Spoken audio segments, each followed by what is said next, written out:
మీరు ఇది కూడా చూసుంటారు. మీ ఫ్రెండ్స్‌లో కూడా మాట్లాడుతుంటా కొంతమంది నేను అస్సలు తినను లావైపోతున్నాను. అవును. అవును కొంతమంది సార్. అంటారు అసలు కరెక్టే. నేను ఎంత తిన్నా కూడా లావు కావట్లేదు. అవ్వట్లేదంటారు. అందరూ ఎగ్జాంపుల్ హ్మ్. చెప్తారు. ఐశ్వర్య రాయ్ గారు అసలు బాగా తింటారు. అసలు హ్మ్. ఎక్సర్సైజ్ చేయరు. లావుగానే కారు. అది కూడా మనకు ముందు అర్థం కాదు. ఇప్పుడు అర్థమైంది. అది కూడా బ్యాక్టీరియా వల్ల. ఓహ్! ఇప్పుడు దీంట్లో కూడా మైస్‌లో చేసాం. అది ఇంట్రెస్టింగ్ ఎక్స్‌పెరిమెంట్. ఓకే. మేము జర్మ్ ఫ్రీ మైస్ అని ఉంటుంది. అంటే ఈ మైస్‌లో ఏం జర్మ్సే ఉండవు. మామూలుగా ఈ మైస్ తీసుకొని బాగా లావు ఫ్యాటీ మైస్ లో ఉన్న బ్యాక్టీరియా ఇస్తే అంటే హ్మ్. మోషన్స్ ద్వారా ఇస్తాం. స్టూల్ తీసుకొని ఇస్తే సార్. ఆ మైస్ ఈ జర్మ్ ఫ్రీ మైస్ బాగా లావు అయిపోతున్నాయి. అసలేం చేయకుండా. హుహు. అదేవిధంగా థిన్ మైస్ బ్యాక్టీరియా ఇస్తే సన్నగా అయిపోతున్నాయి. అసలు ఇది చాలా అదే గదా! అన్‌యూజువల్ అండ్ హ్యూమన్ బీయింగ్స్‌లో కూడా ప్రూవ్ అయింది. నేను రీసెంట్‌గా ఒక కోర్ట్ కేస్ విన్నాను సార్. స్టేట్స్‌లో. ఆ! సార్. అదేమైందంటే ఒక పేషెంట్ అల్సరేటివ్ కొలైటిస్ అని వచ్చింది మాకు జబ్బు. ఈ ఆ! అల్సర్ అంటే సార్. కోలన్ అంతా బాగా అల్సర్స్ వచ్చేస్తాయి. ఏ ఓకే. ట్రీట్మెంట్ ఇచ్చినా కూడా కాలేదు. ఆ!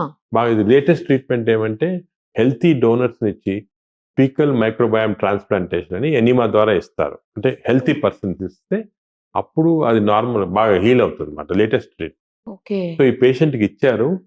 చాలా సీరియస్ పేషెంట్ బాగయిపోయింది. కంప్లీట్ నార్మల్ అయిపోయింది దీనితోటి. గ్రేట్ సార్ అసలు. Great normal news. అయిన తర్వాత 3 మంత్స్ తర్వాత బాగా లావయిపోయింది. ఓహ్! లావయిపోయిన పేషెంటు అసలు ఎవరు బాక్టీరియా ఇచ్చారు నాకు అని హాస్పిటల్ రికార్డ్ వెళ్తే ఆ బాక్టీరియా ఇచ్చిన తర్వాత లావుగున్నాను. ఓహ్! సో, నేను దీనివల్ల డిసీజ్ బాగయిపోయింది. కానీ ఈ హ్మ్. బాక్టీరియా వల్ల లావయ్యాను కోర్ట్ కేసేసింది హాస్పిటల్ పైన ఆయన. కోర్ట్ కేసి గెలిచింది. అంటే మన బాక్టీరియా ఇంత ఇన్‌ఫ్లూయెన్స్ ఉంది బాడీలో. బాబోయ్! అదేవిధంగా కొన్ని కెమికల్స్ ప్రొడ్యూస్ చేస్తుంది. ఆ కెమికల్ పేరు టీఎంఏఓ అంటారు బ్యాక్టీరియా. ఈ కొన్ని బ్యాక్టీరియా వల్ల టీఎంఏఓ ఎక్కువైపోతే హార్ట్ ప్రాబ్లమ్ వచ్చేస్తుంది. ఇంతకుముందు హార్ట్ అంటే మనం కొలెస్ట్రాల్ ఇది అని అవును సార్. అనుకునేవాళ్ళం కరెక్ట్. గదా! కరెక్ట్. కానీ అది కాకుండా ఇది మోస్ట్ ఇంపార్టెంట్ అయిపోయింది. మన బ్యాక్టీరియా చేంజ్ చేస్తే హార్ట్ ప్రాబ్లమ్స్ తగ్గించొచ్చు. ఓహ్! అది గూడా ఇప్పుడు కొత్త నాలెడ్జ్. అంటే మన గట్ హెల్త్ అంత ఇంపార్టెంట్. ఇప్పుడు అది కార్డియాక్ హెల్త్, న్యూరో హెల్త్ అందరూ అది మానేసుకొని గట్ హెల్త్ పైన కాన్సంట్రేట్ చేస్తున్నారు. ఎందుకంటే ఈ ఓకే. బాక్టీరియాని మానిప్యులేట్ చేస్తాం మనము. ఇది ఇంకోటి రీసెంట్ సైన్స్. జనరల్‌గా పబ్లిక్ కూడా ఎవరికీ తెలీదు. తెలీదు. ఈవెన్ అవును సార్. డాక్టర్స్ కూడా చాలా మంది తక్కువ తెలుసు. ఎందుకంటే అంతా కూడా లేటెస్ట్ రిసర్చ్. ఇప్పుడిప్పుడే న్యూస్‌లో వస్తుంది, పేపర్స్‌లో వస్తుంది. మేము కూడా ఇక్కడ ఒక పెద్ద మైక్రోబయామ్ ల్యాబ్‌ని సెటప్ చేసాం మన ఏఐజీలో. ఆ! సార్. ఈ మైక్రోబయామ్ ల్యాబ్‌లో we are now able to do genetic analysis of all the 1000 bacteria species. ఆహా! ఇంతకుముందు అది లేదు. Okay sir. Technology okay. లేదు. ఓకే. దానికే కనుక్కోలేదు మేము అసలు. బ్యాక్టీరియా అంటే ఏదో అనుకునేవాళ్ళము. కల్చర్ చేసేవాళ్ళం కొన్నొచ్చేవి 30 స్పీసీస్ వచ్చాయి. ఇప్పుడు ఈ మెటాజినోమిక్స్ అని కొత్త టెక్నాలజీ వచ్చింది. హ్మ్. 1 ఇయర్ నుంచి అవైలబుల్ ఉంది. అది పెట్టి మేము were able to completely analyse అన్ని ఒకరు దానికి ఇప్పుడు ఒక స్పెషల్ చెకప్ కూడా కొంతమంది మాకొస్తున్నారు డిఫరెంట్ డిసీజ్ తోటి. ఏం అర్థం కాకపోతే గట్ బ్యాక్టీరియా చెక్ చేస్తున్నాం. ఓహ్! 1000 స్పీసీస్ చెక్ చేసి ఇప్పుడు దాంట్లో మీకు ఈ బ్యాక్టీరియా ఎక్కువుంది. దీనివల్ల లావు అవుతున్నావు. ఈ బ్యాక్టీరియా తక్కువుంది. దీనివల్ల డైజెషన్ కావడం లేదు. అంతా కంప్లీట్‌గా వీఆర్ అనలైజింగ్. పెద్ద రిసర్చ్ ప్రాజెక్ట్ చేస్తున్నాము. సూపర్ సార్ అసలు. హెమ్స్లే అని ఒక న్యూయార్క్ ఇజ్రాయెలీ కంపెనీస్ వాళ్ళతో పెద్ద రిసర్చ్ ప్రాజెక్ట్ దాంట్లో. ఓహ్! సో, మనం ఇప్పుడు ఇంకోటేమంటే దీంట్లో తమాషా ఈ బ్యాక్టీరియా అనేవి ఒక దేశం నుంచి వేరే దేశానికి వేరేగా ఉంటుంది. మన ఇండియాలో ఉన్న బ్యాక్టీరియా వేరే, ఆ! అమెరికాలో ఉన్న బ్యాక్టీరియా వేరే. అదేవిధంగా మన ఇండియాలో గూడా ఊర్లలో ఉన్న బ్యాక్టీరియా వేరే, విలేజెస్‌లో ఉన్న బ్యాక్టీరియా.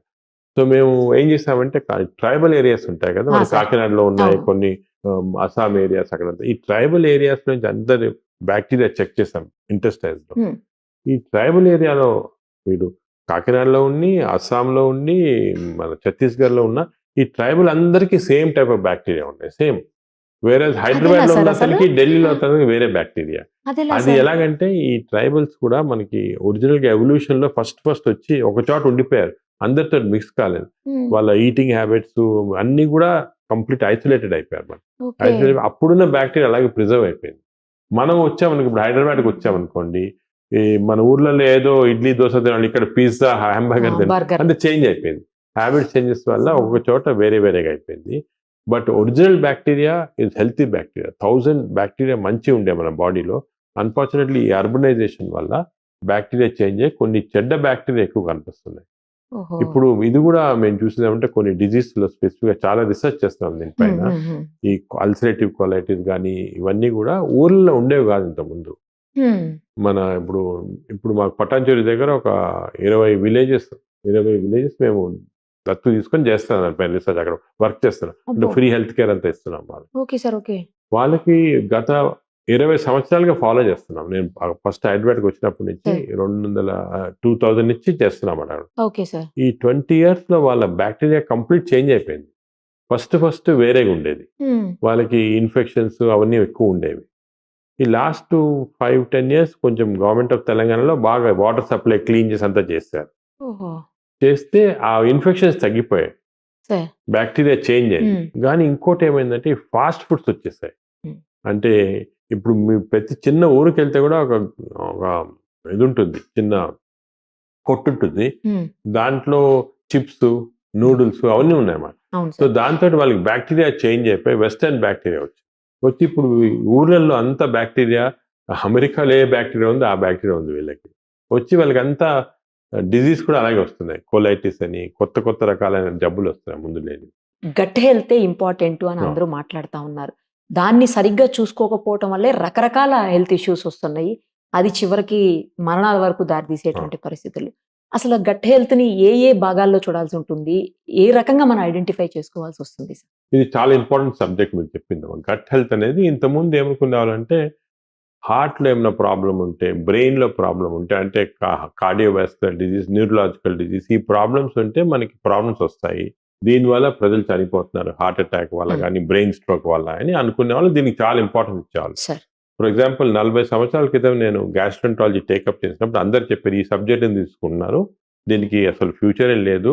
అసలు మనకి గ్యాస్ట్రాంట్రాలజీ అంటే ప్రేగులకు సంబంధించింది. ప్రేగులకి ఏం ఫంక్షన్, తిన్న ఆహారం డైజెస్ట్ చేయటం, మన బాడీలోకి తీసుకెళ్ళటం అంతే, దానికి వేరే ఇంకేం లేదు. వాట్ ఈస్ ద ఇంపార్టెన్స్ అని. కానీ ఇప్పుడు మనకు తెలిసింది ఏమంటే మన హెల్త్ అంతా, కంప్లీట్ బాడీ హెల్త్ అంతా కూడా గట్లో కంట్రోల్ ఉంది. అంటే మన ప్రేగుల ద్వారా కంట్రోల్ ఉంది. అంటే మన హార్ట్ కూడా గట్ని కంట్రోల్ చేస్తుంది. అదేవిధంగా బ్రెయిన్ కూడా మన గట్టే కంట్రోల్ చేస్తుంది అని చెప్తాను. దాని గురించి చాలా ఇంట్రెస్టింగ్ రీసెర్చ్ జరిగింది. మనం మామూలుగా ఏమనుకుంటే ఆహారం తింటాం కదా, మన ఆహార వాహికలోకి వెళ్తుంది, ఆ తర్వాత స్టమక్ లోకి వెళ్తుంది, చిన్న ప్రేగులో పెద్ద ప్రేగులో వెళ్ళి బయటకు వచ్చేస్తుంది మిగిలిందంతా. డైజెస్ట్ అయ్యేది కార్బోహైడ్రేట్స్ కానీ, ప్రోటీన్స్ కానీ, ఫ్యాట్స్ కానీ లోపల బాడీలోకి ఇంటెస్టైన్స్ నుంచి పీల్చుకోబడుతుంది. అక్కడ వాళ్ళు లివర్కి వెళ్ళి అక్కడి నుంచి ప్రోటీన్స్ గా తయారు కావటము, అలాగే కొలెస్ట్రాల్ గా తయారు కావటం అన్నీ అవుతాయి. దిస్ ఇస్ నార్మల్ అనుకునేది. కానీ గత 5 సంవత్సరాలుగా మనకి ఏం తెలిసిందంటే ఇది కరెక్ట్ కాదు. అంటే మన ఇంటెస్టైన్స్ ఇంత సింపుల్ కాదు. మన ప్రేగులో millions and millions of billions అనొచ్చు బ్యాక్టీరియా ఉన్నాయి. అంటే బ్యాక్టీరియా అంటే చిన్న మైక్రో ఆర్గానిజం, బ్యాక్టీరియా, వైరస్ ఇవన్నీ. అంటే మన బాడీలో ఉన్న సెల్స్ కన్నా 10 వంతులు ఎక్కువ బ్యాక్టీరియా సెల్స్ ఉన్నాయి మన బాడీలో. మన బాడీలో ఉన్న జీన్స్ కన్నా 10,000 times more genes are bacteria genes బాడీలో. సో మనం తిన్నది ఆహారం కానీ ఏమన్నా కూడా ఆ బ్యాక్టీరియా డైజెస్ట్ చేసి అవి మనకి మన బాడీలోకి పంపిస్తుంది. అంటే మనం డైరెక్ట్ గా డైజెస్ట్ చేయటం లేదు. ఫస్ట్ బ్యాక్టీరియా తింటాయి. బ్యాక్టీరియా తినిన తర్వాత తిని వాళ్ళు ఎనర్జీ ప్రొడ్యూస్ చేసి మనకి ఇస్తుంది అన్నమాట. అంటే ఒక మదర్, కొన్నిసార్లు మీరు ఈ నేచర్ లో చూస్తుంటారు, ఈ బర్డ్స్ లో మదర్ బర్డ్ ఏమో తిని అది పర్వాలేదా బాగానే ఉందని చెప్పి బేబీకి ఫీడ్ చేస్తారు. అలాగే మన బ్యాక్టీరియా కూడా అటువంటి అన్నమాట. మన బాడీలో మనం తిన్న ఆహారం ఫీడ్ చేసి, ఎందుకంటే నేచర్ లో ఎప్పుడెప్పుడో నుంచి వచ్చింది, కొన్ని మిలియన్స్ ఆఫ్ ఇయర్స్ నుంచి ఎవల్యూషన్ అలాగ వచ్చింది. ఈ బ్యాక్టీరియా అనేది మన ఫస్ట్ ప్రపంచంలో ఆల్మోస్ట్ 4 billion years అప్పుడు బ్యాక్టీరియా వచ్చాయి. మన బ్యాక్టీరియా ఎలా స్టార్ట్ అయింది ఎవరికి తెలియదు కానీ వచ్చాయి. ఆ బ్యాక్టీరియా ఏమయ్యేదంటే మామూలుగా అంతా వాటర్ లో ఉండేవి, ఎయిర్ లో ఉండే అలా ఉండే అన్నమాట, ఇండిపెండెంట్ గా. కనీసం ఒక 3-4 billion years మన ప్రపంచంలో బ్యాక్టీరియా తప్ప వేరే ఇంకేం ఉండేది కాదు, జంతువులే ఉండేవి కాదు. అప్పుడు జంతువులు స్టార్ట్ అయిన తర్వాత ఈ బ్యాక్టీరియా జంతువుల్లోకి ప్రవేశించి మన బాడీలో ప్రతి సెల్ కి మైటోకాండ్రియా అని ఉంటుంది. అంటే మన బాడీ యాక్టివిటీస్ అంతా, ఎనర్జీ అంతా మైటోకాండ్రియా నుంచి వస్తుంది. మైటోకాండ్రియా ఇస్ నథింగ్ బట్ ఒక బ్యాక్టీరియా సెల్లోకి వెళ్ళిపోయి ట్రాప్ అయిపోయింది అక్కడ. Bacteria which is energy cell house అంటాం. సో అలా స్టార్ట్ అయింది మన రిలేషన్షిప్. స్లోగా ఓవర్ మెనీ ఇయర్స్ ఈ బ్యాక్టీరియా మన చర్మం పైన ఉంటే అన్ని చోట్ల ఉంటాయి, కానీ ఇంటెస్టైన్ బ్యాక్టీరియా చాలా ఇంపార్టెంట్ అయింది. ఈ బ్యాక్టీరియాలో చాలా రకాలు ఉంటాయి, మంచి బ్యాక్టీరియా, చెడ్డ బ్యాక్టీరియా. దానికి మా మెడికల్ టర్మినాలజీస్ బ్యాక్టీరియాయిడ్స్ అంటాము, ఫర్మిక్యూటీస్ అంటాము. అంటే వేరే పేర్లు ఉన్నాయి, కానీ జనరల్ గా కామన్ పర్సన్ కి తెలిసింది ఏమంటే ఈ మన బాడీలో 1000 స్పీసీస్ ఉంటాయి. ఈ 1000 స్పీసీస్ లో ఒక 100 స్పీసీస్ బ్యాడ్ ఉండొచ్చు, ఒక 900 స్పీసీస్ మంచి ఉండొచ్చు. కానీ ఈ బ్యాలెన్స్ చేంజ్ అవుతూ ఉంటుంది ఎప్పుడు. మనకి సపోజ్ బ్యాడ్ బ్యాక్టీరియా 500 వచ్చాయి, 400 గుడ్ బ్యాక్టీరియా అంటే మనకి బ్యాడ్ బ్యాక్టీరియా ఎఫెక్ట్ వస్తుంది అన్నమాట. ఓహో.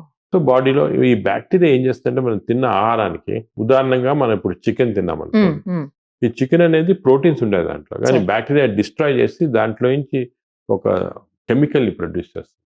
దాన్ని డోపమిన్ అంటారు. ఈ Okay. డోపమిన్ అనే కెమికల్ బ్రెయిన్కి వెళ్ళిపోయి బ్రెయిన్ యాక్టివేట్ చేస్తుంది. ఓహో. అదేవిధంగా మనం నట్స్ తిన్నాం, ఆల్మండ్ తిన్నాం సరే. అనుకోండి, దాంట్లో థైరోసిన్ అనే ఉంటుంది అన్నమాట. ఈ బ్యాక్టీరియా థైరోసిన్ ని డిస్ట్రాయ్ చేసి బ్రెయిన్ కి, హార్ట్ కి ఒక స్పెషల్ కెమికల్స్ పంపిస్తుంది. దానివల్ల హార్ట్ బీటింగ్ బాగుంటుంది, బ్రెయిన్ యాక్టివిటీ ఉంటుంది అన్నమాట. ఓకే. సో మనం ఇంతకుముందు ఏమనుకున్నామంటే ఈ పర్టికులర్ ఆహారం తింటే మంచిది, యాక్టివ్గా ఉంటామని, అవును బట్ సార్. మన బ్యాక్టీరియా వల్లమాట. ఇప్పుడు ఒక ఇంట్రెస్టింగ్ ఎక్స్పెరిమెంట్ కూడా చేశారు. సార్. అదేమంటే ఈ బ్యాక్టీరియా వల్ల మనకి యాక్టివిటీ, లేజినెస్ అన్నీ వస్తుంది. ఇది యానిమల్స్ లో ప్రూవ్ అయింది. మైస్ లో కొన్ని మైస్, మనం రీసెర్చ్ అంతా ఎక్కువ మైస్ లో చేస్తాం అవును సార్. అన్నమాట. అవును అవును. కొన్ని మైస్ లో యాక్టివిటీ ఉండదు సరిగ్గా, లేజీగా ఉంటాయి. కొన్ని మైస్ బాగా యాక్టివ్ ఉంటాయి. ఈ రెండింటి మైస్కి డిఫరెన్స్ ఒకటే, లోపల ఉన్న బ్యాక్టీరియా. ఈ లేజీగా ఉన్న మైస్కి మన యాక్టివ్ ఉన్న మైస్ బ్యాక్టీరియా ఇస్తే, నోట్ ద్వారా ఇస్తే అవి యాక్టివ్ అయిపోతాయి అన్నమాట. చాలా మంది పేషెంట్స్ నా దగ్గరికి వచ్చి అప్పుడప్పుడు చెప్పి, ఇంతకుముందు, ఇప్పుడు నాకు తెలిసింది, ఇంతకుముందు చెప్పేవాళ్ళు మాకు ఎంత అనుకుంటే కూడా ఎక్సర్సైజ్ చేయలేకపోతున్నాం, బద్ధకంగా ఉంది, పొద్దున్న లేసినే నడవాలనిపించదు అంటే తిట్టేవాళ్ళం, నువ్వు లేజీ ఫెలో, ఇది అది కొంచెం యాక్టివ్ ఉండాలి. కానీ ఇప్పుడు అర్థమైంది యాక్చువల్లీ వాళ్ళ బ్యాక్టీరియా కారణం వల్ల జరుగుతుంది అన్నమాట. సో ఇప్పుడు మేము కొన్ని రీసెర్చ్ కూడా చేస్తున్నాం, వాళ్ళ బ్యాక్టీరియా మారిస్తే యాక్టివ్ అయిపోతారా, బాగా ఫ్రెష్ అయ్యి కొంచెం యాక్టివిటీ ఇంక్రీజ్ అవుతుందా. సో ఇవన్నీ చాలా ఇంట్రెస్టింగ్ డేటా అవుతుంది. అదేవిధంగా